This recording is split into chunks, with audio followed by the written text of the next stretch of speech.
Hey everyone, welcome to the channel. Have you ever found a video on Pinterest that you wanted to save but didn't know how?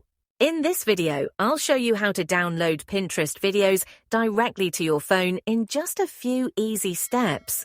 Start by opening the Pinterest app on your phone. Find the video you'd like to save and open it.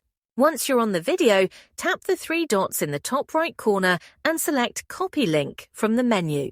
Next, close the Pinterest app and open your web browser.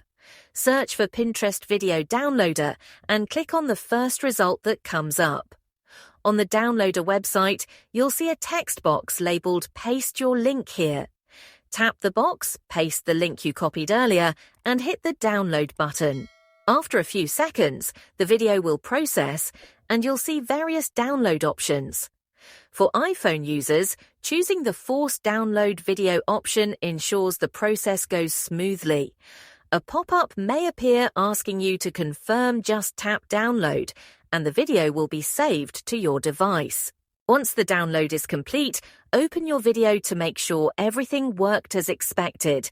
You now have your Pinterest video saved and ready to enjoy offline. Downloading Pinterest videos has never been easier. If this tutorial was helpful, don't forget to give it a thumbs up. Subscribe to the channel.